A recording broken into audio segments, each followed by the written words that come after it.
Bonjour à tous. Permettez-moi tout d'abord de remercier votre président Denis Leduc ainsi que votre directrice Christelle Jourdain de m'avoir invité à témoigner lors de votre assemblée générale du CPIE Logne et Grandlieu.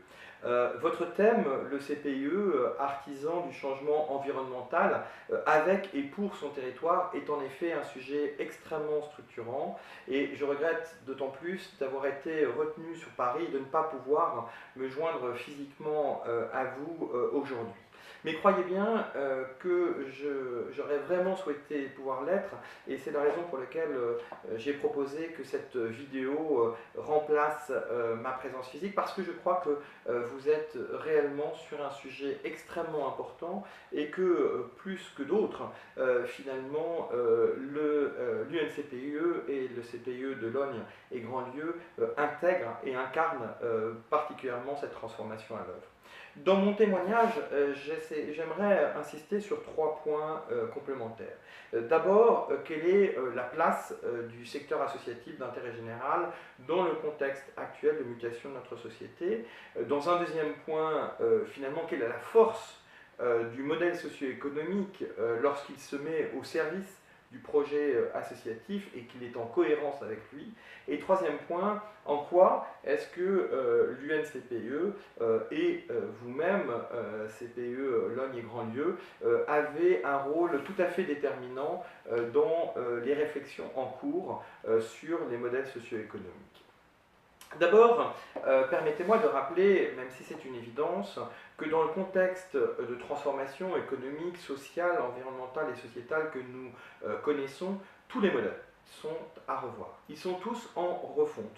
Que ce soit le modèle de l'acteur public, que ce soit le modèle de l'entreprise, que ce soit le modèle des acteurs académiques avec les nouveaux savoirs ou bien évidemment des structures d'intérêt général, finalement chacun est réinvité et re-questionné dans l'évolution de ce modèle. Et dans cette transformation majeure qui nous dépasse, finalement les associations jouent encore une fois un rôle totalement indispensable, c'est-à-dire une forme de R&D sociétale, d'expérimentation, d'invention, de force de proposition, de nouvelles façons d'agir et de nouvelles façons d'arbitrer sur les ressources, qu'elles soient des richesses humaines ou des ressources économiques. Et dans ce cadre-là, finalement, chaque association est invitée à se reposer trois questions. En tous les cas, si elle souhaite rester une structure d'intérêt général. La première question, c'est quelle spécificité et quelle est ma contribution à l'intérêt général dans ce contexte en mutation et peut-être particulièrement sur le territoire sur lequel je suis déjà implanté. La deuxième question, c'est finalement comment je me projette, comment je donne une perspective à mon projet et quelle est mon ambition à 3-5 ans pour mieux répondre encore aux défis d'intérêt général auxquels nous sommes confrontés. Et la troisième question, c'est finalement quels sont les besoins et les moyens dont j'ai réellement besoin pour pouvoir accomplir cette ambition au service de l'intérêt général. Alors, ça nous pose directement cette troisième question, la question de nos modèles socio-économiques associatifs, et en particulier, finalement, de rappeler que le modèle socio-économique n'est qu'un outil au service d'un projet associatif. S'il n'y a plus de projet associatif, il n'y a plus de modèle socio-économique, donc n'inversons pas l'ordre des choses. En revanche, si le projet associatif n'a pas les moyens de réaliser son projet, alors, bien évidemment, toute la vocation de l'association est remise en place. Donc on voit bien combien, même si le modèle socio-économique est une question seconde, elle est déterminante pour assurer la pérennité du projet associatif. Et donc, la question immédiate, c'est de quoi parle-t-on lorsque l'on parle de modèle socio-économique associatif? Et je voudrais tout de suite insister sur le fait qu'il ne s'agit pas seulement de l'analyse financière, de comprendre finalement quels sont les revenus de l'association. Il s'agit bien au-delà de pouvoir déterminer quels sont les leviers d'action dont dispose l'association pour accomplir son projet associatif. Et là, on voit trois grands leviers d'action. Le premier, et puisque nous sommes dans l'association, il est indispensable de rappeler que le premier levier, ce sont les richesses humaines mobilisées. Les salariés, les bénévoles, les jeunes en service civique, d'autres formes aujourd'hui, comme le mécénat de compétences, viennent enrichir ce levier de la richesse humaine, mais n'oublions pas que dans le secteur associatif d'intérêt général, ce levier est le premier levier d'un projet associatif. Sans cette richesse humaine, il n'y a pas de projet associatif. Le deuxième levier, c'est celui, bien évidemment, des ressources financières. Finalement, quelles sont les ressources cohérentes avec le projet que je développe? La capacité de mobiliser des fonds publics, privés au service du projet, le revenu d'activité, la capacité à avoir une diversification des revenus, toute cette dynamique-là est le second levier du modèle socio-économique. Et puis le troisième, sans doute plus nouveau dans le secteur associatif, mais tout aussi essentiel, c'est la capacité d'alliance. Finalement, entre pairs, avec d'autres associations, au niveau public, avec les partenaires publics et avec les partenaires privés, comment finalement faire effet de levier à partir du projet associatif en s'appuyant sur d'autres. La question de l'association étant qu'est-ce que je dois faire, qu'est-ce que je dois faire avec, voire qu'est-ce que je dois faire pour que le rayonnement de la ma mission puisse être la plus grande. Et donc, on est bien sur une question qui est stratégique et politique du projet associatif. Le modèle socio-économique n'est pas qu'une question technique de recherche de fonds. C'est une question et un choix à la fois politique et stratégique pour l'ensemble de l'association. Et qu'est-ce qu'on constate depuis maintenant une dizaine d'années? C'est que chacun de ces trois leviers, richesse humaine, levier financier et alliance, est en train de s'hybrider.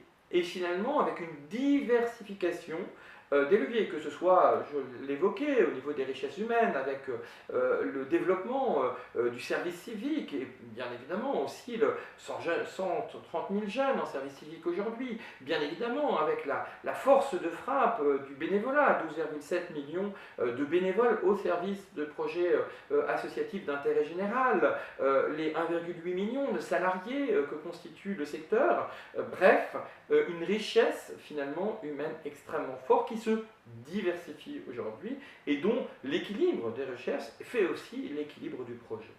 Le deuxième levier, c'est bien évidemment l'hybridation de la partie financière, des ressources financières. On voit bien qu'aujourd'hui, avec l'émergence de partenariats de plus en plus structurants avec le monde économique, avec le crowdfunding qui permet de mobiliser nos concitoyens sur des projets notamment de territoire, avec la refonte de la façon dont l'acteur public finalement investit dans le secteur associatif, à la fois investi sous forme de subventionnement et investi sous forme de nouveaux modèles relationnels, cette hybridation est un sujet essentiel. Et bien évidemment, elle se traduit par de nouvelles alliances, et c'est peut-être là l'élément le plus transformateur finalement depuis 10 ans, c'est que le secteur associatif est force d'entraînement pour de nouvelles alliances, et notamment sur les territoires. Parce que effectivement, ces nouvelles alliances, c'est bien sur les territoires qu'elles s'incarnent. Alors, dans cette transformation profonde sur laquelle le modèle socio-économique joue un rôle essentiel, quelle est la place de l'UNCPE et finalement en quoi le CPIE de Logne et Grandlieu est bien dans cette dynamique? D'abord, je tiens à souligner la remarquable implication de l'UNCPE en tant qu'aiguillon et fer de lance de ces réflexions sur la transformation des modèles socio-économiques en France. Un des premiers réseaux à avoir, dès 2012, lancé une grande réflexion sur la transformation du modèle socio-économique, à la fois pour lui-même et pour ses membres. Lorsqu'en 2014, l'UNCPE a été pionnière dans la façon de proposer aux autres grands réseaux environnementaux, au travers le CRDLA Environnement, de mener ensemble une grande expérimentation sur comment accompagner les associations de terrain sur cette question de la transformation de leur modèle socio-économique pour qu'ils soient au service de leur projet associatif, que ce soit à travers toute cette capitalisation qui a pu être faite à travers cette expérimentation et bien d'autres, qui a donné lieu au site Trajectoire économique, aujourd'hui, qui permet aux associations environnementales de territoire de se saisir de cette question-là et de faire leur propre appropriation. Je pourrais saisir aussi l'opportunité de souligner la grande alliance qui a été faite entre l'UNCPE et la Fondation pour la Nature et pour l'Homme, qui est une des premières grandes alliances dans le monde environnemental extrêmement marquante aujourd'hui, avec une complémentarité des positionnements remarquable, pas facile, mais remarquable. Bref, au niveau de votre tête de réseau, que d'expérimentation en lien avec cette transformation profonde, en prenant le risque de faire différemment et donc avec une vraie et remarquable esprit d'entreprendre associatif dont on ne peut que souligner la force. Mais finalement, le CPE Logne et Grandlieu n'est pas en reste dans ce mouvement et on peut féliciter votre détermination à réfléchir sur la contribution que vous pouvez avoir au service de votre territoire et finalement des choix stratégiques, structurants que vous faites. Et finalement, après 40 ans, d'avoir pris la décision de pouvoir transférer l'activité enfance pour vous focaliser sur le domaine environnemental, n'est-il pas l'exemple même d'une capacité d'une structure à réfléchir sur quelle est la contribution la plus significative par rapport aux besoins de son territoire? Oui, effectivement, le CPIE Logne et Grandlieu est exemplaire, a démontré sa capacité à réfléchir sur sa contribution au développement de son territoire, finalement à faire des choix qui sont courageux, stratégiques, sans doute pas simples. Vous allez, lors de cette assemblée générale, finalement en parler, puisque la mise en œuvre de tout cela aura lieu en septembre 2018.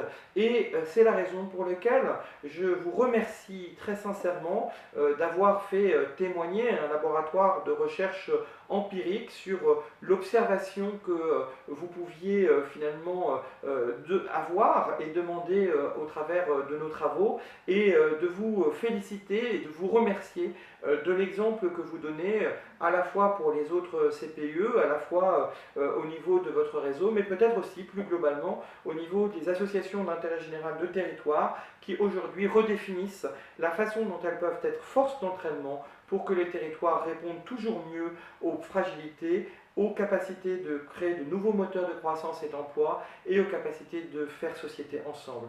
Vous en êtes un exemple. Je regrette d'autant plus de ne pas avoir pu physiquement vous le dire aujourd'hui, mais je tenais à vous remercier très sincèrement. Très bonne Assemblée Générale à tous et j'espère à très bientôt pour voir de visu l'ensemble des actions que vous menez. Au revoir.